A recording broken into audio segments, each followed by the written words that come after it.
Welcome back to the channel, everyone. How you doing? I hope you guys are having a great day today. Alright, Towers of Midnight. We are talking about the Wheel of Time. We are so close to finishing this series, and there's a little bit of me that just wants to cry. Not because it's like, oh my god, I'm almost done. It's more of like, oh thank god, I'm almost done.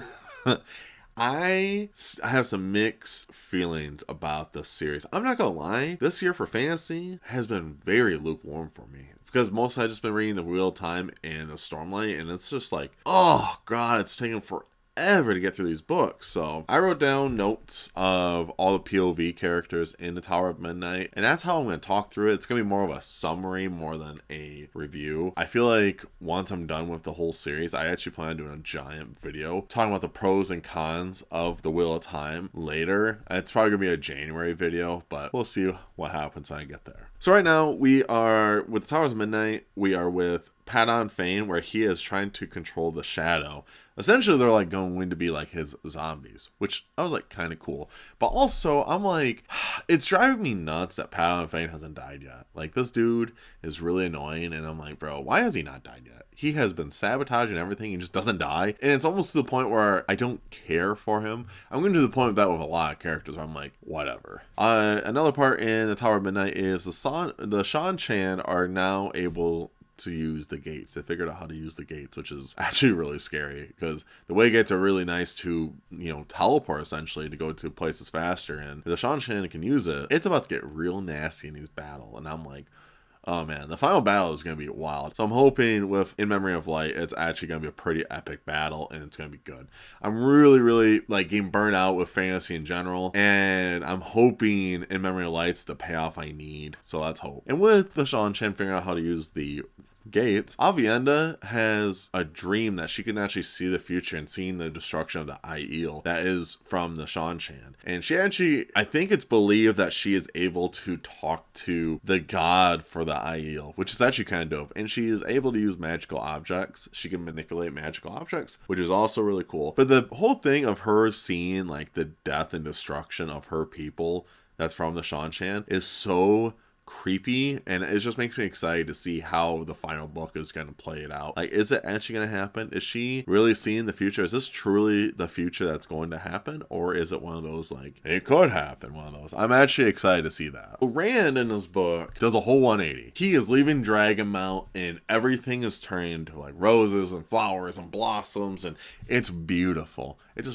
just brings a tear to your eye that Rand was once a loser. Now he's like built different. Like, Rand is now that dude. And this dude goes to the White Tower, which I was like, oh my gosh, to talk to Egwene. Now, I can rant about Egwene. I really can. So I might rant about her. But he goes to talk to Egwene about the plan that he is going to break the chains and let the Dark Lord leave. Like, he is going to let him out. Because he figured out the way to end this is to have an Aes Sedai help him reseal it. Because he's like, well, we can't prevent it, so we have to break it and then reseal it. Which to me makes sense. But he doesn't tell her. He just tells her, he's like, yeah, I'm going to go break the chains. Because I don't think he knows yet, but to me it makes the most sense that he figures out that you need an Aes Sedai to help. And Egwene, of course, is super stubborn about it. My problem is with this book series is, for one, Egwene sucks. She's arguably the worst character in this whole series. There is some love for Egwene, I just don't see it. But I'm gonna just be blunt and just tell you guys, I do not like Egwene. I think she's a terrible character. I think she is the definition of failing up, where she can't even exceed at anything, but she just keeps getting rewarded. Egwene doesn't do anything to get these rewards. And in this,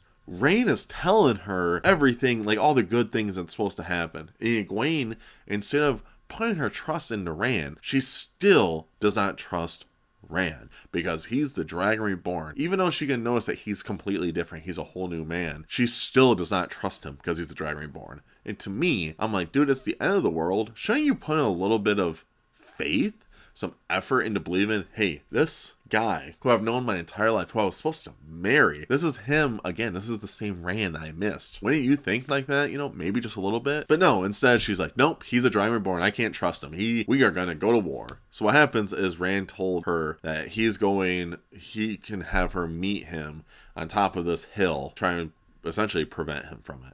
So I have a suspicion that they might fight, or she's actually gonna see what he's talking about. And I really hope so, because I'm not a big fan of Egwene at all. I strongly dislike Egwene, and I really don't like that Egwene might be like one of the saviors at the end of the book, and I just don't like it. I really don't, and it's been driving me nuts. And with Egwene through all this is, besides the stuff with Rand, all she's doing is just rebuilding the White Tower, and she's dealing with assassins. That's about it. Like, hers isn't very crazy in this one. The craziest part has been Rand and her have a discussion. That's about it. The rest of the time is she's trying to catch an assassin that are trying to kill her. That's about it. So we're going to talk about one of my favorite characters, and that's Perrin. Perrin was one of my favorites. I think Perrin was arguably the best character, but I think Robert Jordan's like, I made him too cool. We gotta bring him down some. We're gonna make him get married to someone who a lot of people don't like, because Fael's terrible, and we're gonna make him do nothing for the rest of the series. And that's kind of what happens in this book again. Perrin is like building armies. Perrin is like being built different. He's becoming that dude. And again, he just doesn't do anything.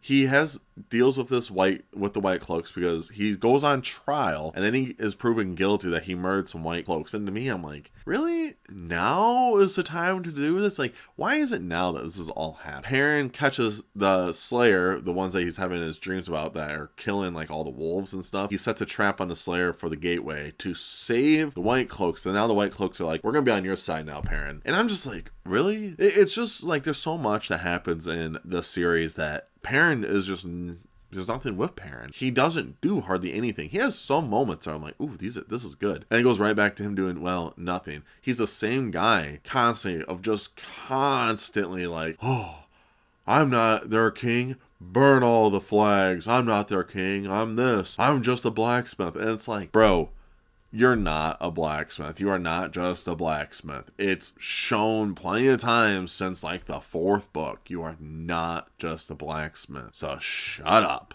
I get it. There's times where you have to, when you can be in denial of it. But when he is in denial of this for literal books, it's just overly done, and it's just annoying. And another thing that happens is Perrin and Elena, when they talk, she wants to give, I think it was like, she wants to give Perrin land, but she wants Perrin's children to marry Rand's children. So I was like, okay, that's a little sus, but okay, whatever. So now we're going to Mat. Mat's is pretty cool. I think these last couple of books, Mat's character has been, I think, besides Rand, Mat has been the coolest character. I think Mat has definitely developed as the best character in the whole series. I used to love Perrin, and I hated Mat, and now I'm like, I don't really like Perrin, but I love Mat. Mat is such a great character, and it really has shown, like, his character development has been unreal. It's been kind of crazy. But in this, Mat talks to Elaine about the dragon cannons, and he told her, he's like, my people are the only ones allowed to use it. And she actually agrees, which is kind of cool. He meets the golem, the golem, and Mat pushes the golem in the infinity doors. And the fight between the two is actually really intense. It's really good, which was actually awesome to read. I didn't expect that going into it. I didn't expect how the fight was going to end. But I really did enjoy the fight between the two of them. It was much needed. I actually thought it was going to be in the last book. So now I'm wondering who Mat's going to face in the last book. And Mat and Tom go save Moraine, which like I said, I always thought Moraine was dead. She was one of my favorites. So Moraine being alive is very, very cool to see again. But it does the thing every single time in the Wheel of Time where Robert Jordan doesn't do relationships at all. His relationships are not very good in this. None of them are hardly believable, but Moraine confesses her love to Tom, and I'm like, where the hell did this come from? You know, it's one of those things that I'm like, eye roll. So Moraine, she confesses her love to Tom, and it's just like, oh, that's throws me off. And the other thing is too, I want to go back to about Rand real quick, is there was a scene where Rand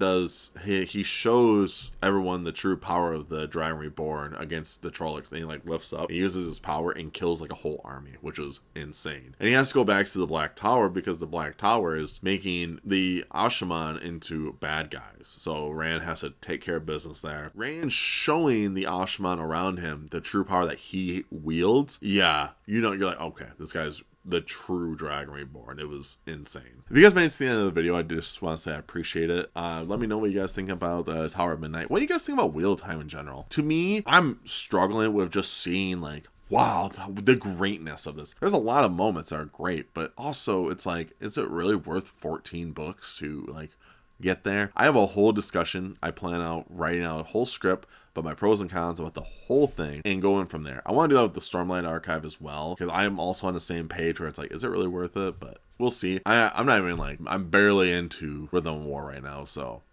oops. But yes, let me know what you guys think about the Tower of Midnight, and who is your favorite character in the Wheel of Time? We'll go with that. Mine used to be Perrin, but I think Matt has definitely become my favorite. And of course, make sure you guys stay safe, stay humble, and tell someone you love them. I'll see you guys in the next video. Stay weird.